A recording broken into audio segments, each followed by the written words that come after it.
morning guys, ngayong araw ay araw ng linggo, March 9, 2025. So tara, biyahe tayo. Check natin kung magkano kikitain natin pag araw ng linggo tayo bumiyahe. So plan ko ngayon, bibiyahe tayo ng mga kalahating araw lang, mga hanggang alas 2 lang. So ipapakita ko sa inyo kung magkano kikitain natin. Time check nga pala is 5:30 na ng umaga. So makikita nyo madilim-dilim pa. And medyo umaambon ngayon, so baka mas maraming booking ngayon. So kailangan natin maaga ngayon dahil sobrang baba ng pamasahe. And sana makarami tayo sa araw na to. So abangan nyo, ipapakita ko sa inyo kung magkano kikitain natin sa araw naman ng linggo. Hi guys, may unang booking tayo kaagad. Pagkabukas natin ng app natin, pinasukan tayo kaagad ng booking. Papuntang BGC, 154 pesos yung fare. So malapit lang dito sa amin.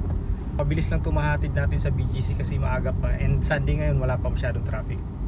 So update ako pag nababa natin yung passenger natin. So dyan na muna kayo, papunta tayo dun sa pick up location ng ating passenger. Hi guys, time check is 8 o'clock na ng umaga. So kanina, paghatid natin ng passenger natin sa BGC, may pumasok ng booking sa St. Luke's lang.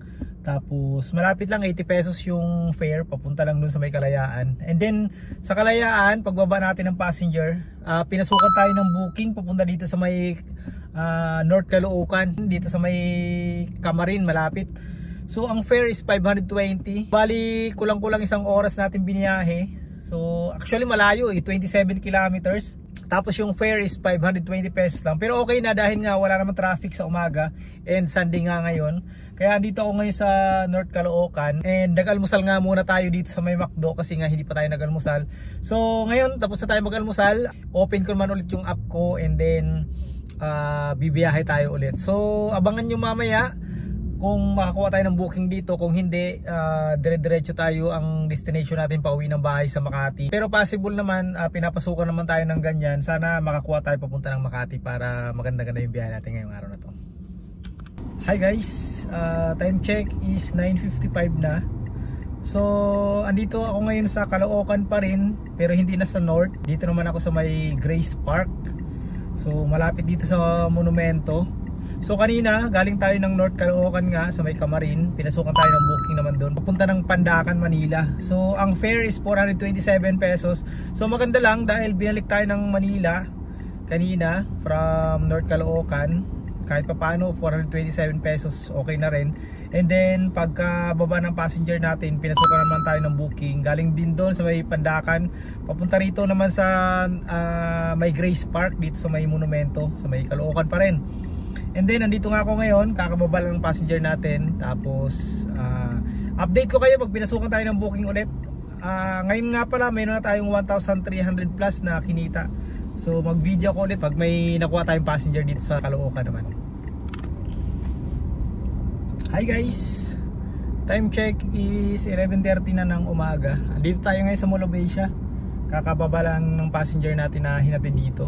So mayroon na tayong 1,800 plus, kulang-kulang 900 pesos na para sa araw na to. So 11:30 na rin. Sana maka 3,000 or 2,500 pa tayo bago tayo umuwi. Kunti na lang kulang natin. Medyo bumagal yung booking ngayon, ngayong magtatanghali. Kanina medyo sunod-sunod from Caloocan kanina tuloy-tuloy yung booking natin. And napadpad nga tayo dito sa Mall of Asia dahil dito naman tayo nag-attend. So update ko kayo mamaya guys pag magkano yung may uwi natin. Sana maka 2,500 pa tayo or 3,000 ngayong araw na to. Mag video ako pag pinasukan pa tayo ng booking dito sa Mall of Asia. Good afternoon guys, update lang. Time check is 1:50 na ng hapon. So andito ako ngayon sa PICC.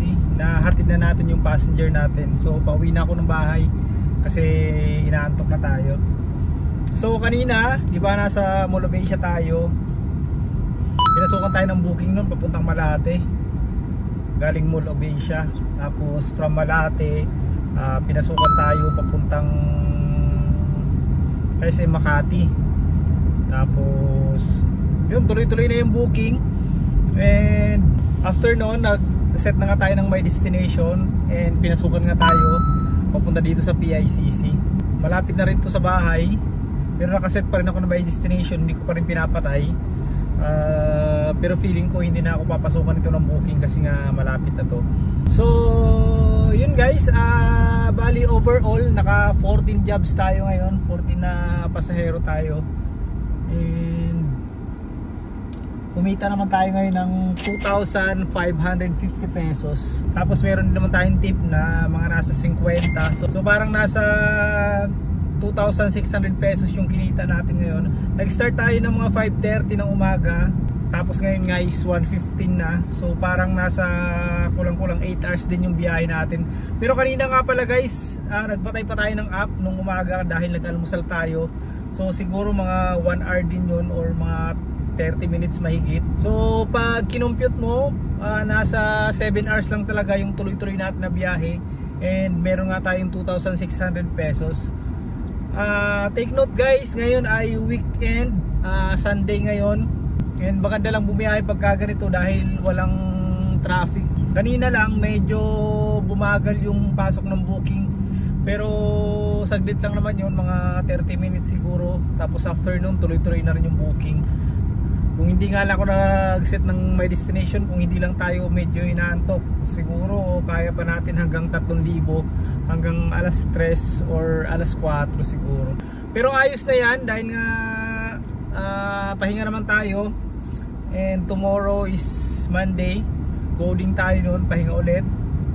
Tuesday naman tayo bibiyahe.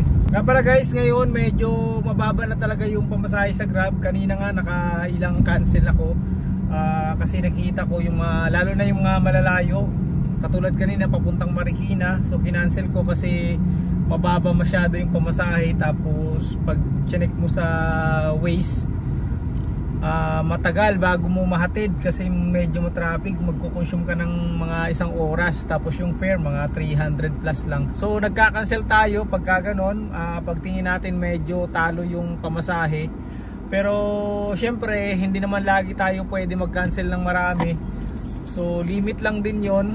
Actually pag na-accept na natin yung booking, pwede tayo mag-cancel. Pero pag nakikita pa lang natin pumapasok yung booking natin, pwede natin i-decline agad. Hindi maapektuhan yung cancellation rate natin dahil nga may ganung feature si Grab.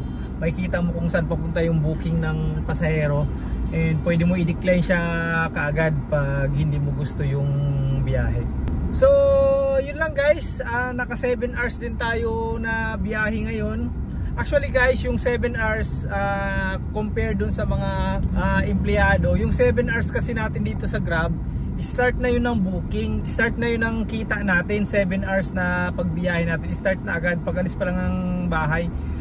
Kasi pag empleyado ka, syempre yung oras mo, yung 3 hours mo pa lang, papasok pa lang ng opisina yon, ng trabaho mo. So yung 8 hours din ng pasok, hindi talaga 8 hours yun dahil nga magkukonsume pa sila ng oras sa travel kung gaano kalayo yung bahay nila. Sa atin kasi yung oras natin dito sa pag-grab as driver, yung oras natin pag umpisa, yun na talaga yun, trabaho na kaagad. So kung sinabi nating 8 hours, so 8 hours lang talaga yon. Wala nang dagdag doon, wala nang travel time dahil nga Grab naman tayo. Kahit saan pinapasukan tayo ng booking. So yun lang guys, kumita tayo ng nasa 2,600 pesos ngayon. And pwede na yan kasi linggo naman. Actually pag Sabado or Linggo, nag-half day lang tayo. Pero kahapon nga Saturday hindi tayo bumiyahe kasi nakatulog tayo and nagpahinga naman tayo. Kasi nga mula Tuesday hanggang Friday tuloy-tuloy tayo nagbiyahe.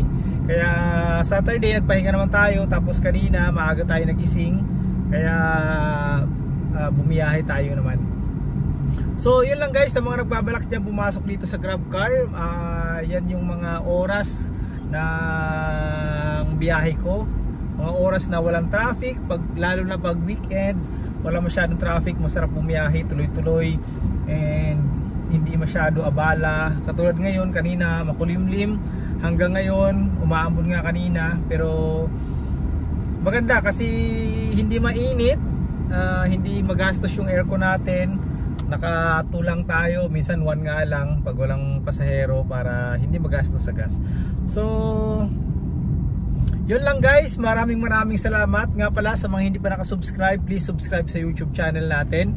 And i-click mo yung notification bell para updated ka sa mga videos na ginagawa natin. Nga pala guys, lagi tayo nag-upload ng mga daily income at mga update, monthly income, and kung ano yung mga update dito na nangyayari sa Grab platform. Kaya follow mo na yung account natin, and maraming videos na ginagawa tayo. So baka may kailangan ka dyan, hanapin mo lang. Lahat ng katanungan nyo, may mga ginawa na tayong videos dyan sa ating YouTube channel. Maraming salamat guys sa inyong panonood. Again, ito si Battered Husband, ang inyong Grab car driver.